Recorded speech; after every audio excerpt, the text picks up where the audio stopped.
Hey guys, so last time we talked about how neurons are structured and how neurons can pass signals between several different neurons. Today I'm going to show you how, or right now I'm going to show you how the electrical signal is able to travel through the neuron. Okay, so neurotransmitter is a chemical, they travel through the synapse, bind to the receptor, but what happens after that point? What happens that enables that electrical signal to travel such long distances throughout the entire body and pass these signals very rapidly? So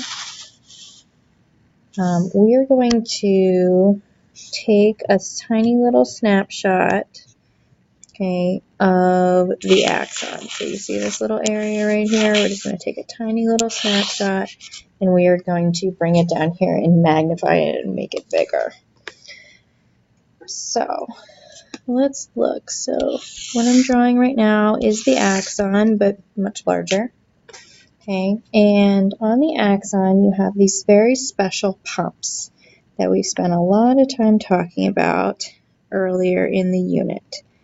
Okay, those are the sodium-potassium pumps. So right here is a nice little special pump. Okay, and this is your Na plus, K plus pump.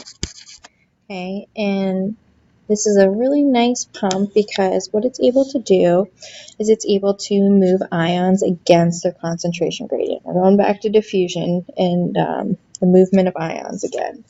So if I'm going to make this my sodium, okay, so I have sodium ions and I have potassium ions. Sodium-potassium pump will take 3 sodium ions and pump them out of the cell.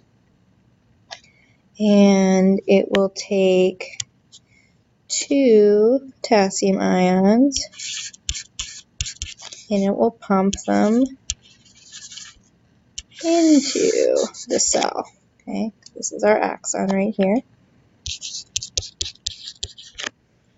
So what you end up having is for every 3 potassiums that are pumped out, you're going to have 2 for every 3 sodiums pumped out, you're going to have 2 potassiums pumped in, 3 sodiums pumped out, 2 potassiums pumped in.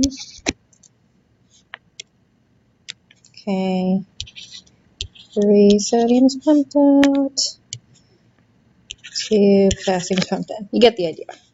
Okay, and what you should notice is that I'm pumping more positive ions out of the cell than I am into the cell. So relative to each other, okay, I'm going to have a more positive charge outside the axon and a more negative charge inside. You don't want to let me write anything here. Okay, and I'm only showing this on one side, but this is happening on both sides. Okay, so it's positive outside, more negative inside. Technically, we're only using positive ions, but still, okay, relative, we want to think about. More positive outside, more negative inside. Okay, and this potential that we've established is what we call membrane, is a membrane potential. Okay, which means that I have an electric charge difference.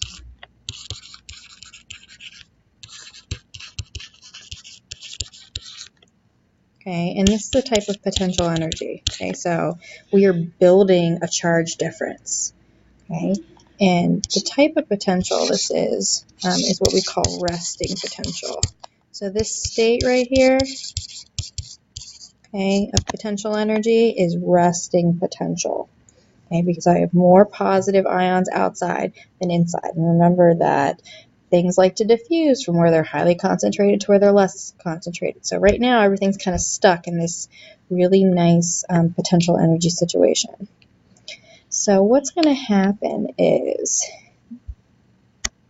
remember that a neurotransmitter will bind to a receptor. So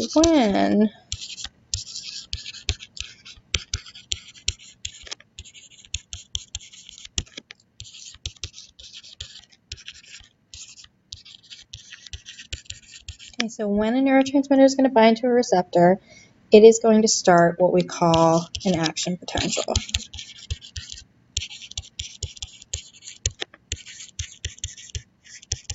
Okay, and basically this is going to cause like the nerve to fire. Okay, so we're going to fire the nerve, okay, which will send the signal to the next nerve. So let's draw our axon again. And remember, it was more positive outside and negative inside. So the next thing I want to talk about are two other membrane proteins. Okay, the one, I'm just going to make a little gate right here. This is going to be my sodium ion channel. Okay, and then the other one I'm going to draw another gate. This is going to be my potassium ion channel. Okay, these are closed most of the time. They're gates. Okay, so they only open in certain situations. And the sodium ion channel is going to open when, so actually I'm going to draw my little sodium ions. Remember that I have more sodium ions outside the cell. Okay. A couple inside maybe. Maybe one potassium out here. And a couple potassiums in here. Okay, so when the neurotransmitter binds, what's going to happen is that this is going to cause the sodium ion channels to open. Okay, it's a voltage gate, so whenever this action potential comes, okay, these sodium ions are going to start moving into the cell, okay, because the gate's open, and there's a high concentration of sodium ions out here, very low concentration in here. So sodium ions want to diffuse. The more they're highly concentrated, the more they're less concentrated. And what this is going to do, this is going to change the membrane potential, making it more positive inside, okay, and more negative on the outside. Okay, and I'm going to do this kind of like in a two-step process. So I'm just going to draw, okay, number one here, and then my second step is going to be here. Okay, and because these sodium ions are diffusing in, okay, I'm going to have more sodium ions inside now, okay, and so I'm going to have a high positive concentration in here, okay, more negative on the outside relative, okay, to where the ions are. This is going to cause the potassium ion channels to open. Okay. The potassium ions are going to want to travel through their gate. And when this happens, this is going to reverse this condition. So it's going to go from being positive on the inside and negative on the outside to now being positive on the outside because more positive ions are moving, okay, and negative on the inside.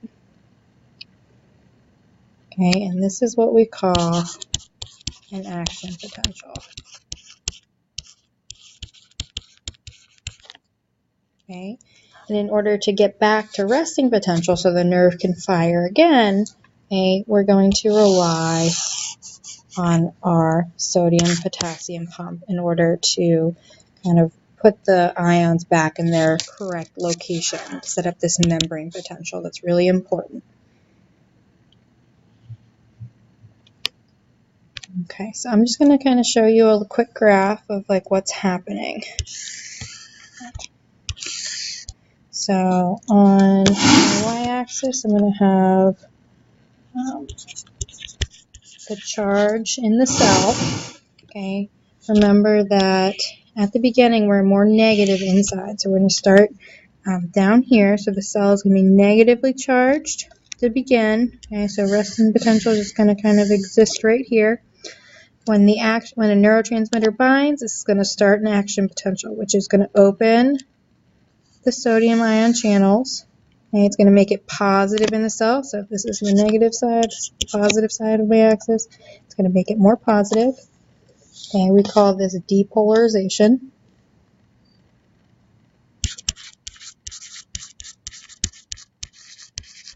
Okay, and then whenever the potassium ions start to move out, okay, this is going to cause the charge to switch, which we call repolarization.